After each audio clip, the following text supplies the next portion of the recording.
আমি ব্যাংকের থেকে তুলে আনছি বাবা। আমার মেয়েটা অপারেশন করতে হবে, হাসপাতালে ভর্তি। এই টাকা টেনশনে আমি আমি বাড়িতে ঢুকে যেয়ে দেখেছি আমি তো টাকা আনি নাই। আমি কোথায় ফেলে আসলাম? আমার খেয়াল এইটুকু আছে যে আমি অটোতে করে টাকাটা হাতে নিয়ে নামছি, তারপরে আমার কিছু খেয়াল নাই। এখন এখানে এসে খোঁজাখুঁজি করলাম, পাই নাই। আসলে এটা হলো কপাল। আমার হক হালালের টাকা, আমার মেয়ের অপারেশন করতে হবে, সব আল্লাহ উপর আল্লাহ। এই যে এই ছেলেটা, এই ছেলেটা খুব সৎ। তুমি অনেক ভালো কাজ করছো। আজকে ওনার টাকাটা তুমি ফিরিয়ে দিছো, ওনার কত যে উপকার হয়েছে। বাবা একটা কথা রাখবা, কি কাকা? এই টাকা হয়তো আমি পেতাম না, আজকে তুমি সৎ দেখে তুমি টাকাটা আমাকে এনে দিলে, আমি তোমাকে এই টাকাটা আমি দিতে চাই।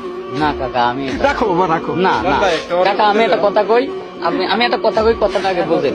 কি কথা? কাকা, আল্লাহ আপনাদের দুয়ায় আমাকে ভালো চলায়, আমি প্রতিদিন 700-800 টাকা গাড়ি জমা দিও আমি পাই। তারপরে আপনি যে কথা কইছেন আপনার মেয়ের হচ্ছে অপারেশন, না আপনার মেয়ে, এখন আমার যদি বোন হইতো এই বিপদের সময় আমি টাকাটা নেব না।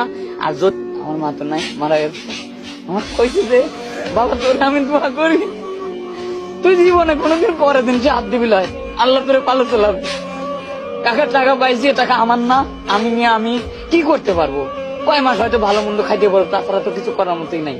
আমি কাকার কাছে একটা দিন চাই, আমার দোয়া করুক, আমি যদি ভালো হলে চলে পারি, আল্লাহ দিন আমার অসুখ কিছু দেয় না, গরিব মানুষ সওয়াল, আমি যদি সংসারটা ভালো করে চালাতে পারি, এটুকু। টাকার আমার লোভ নাই ভাই। বাবা আমার একটা কথা রাখতে হবে, কাকা বলো তুমি রাখবে কিনা?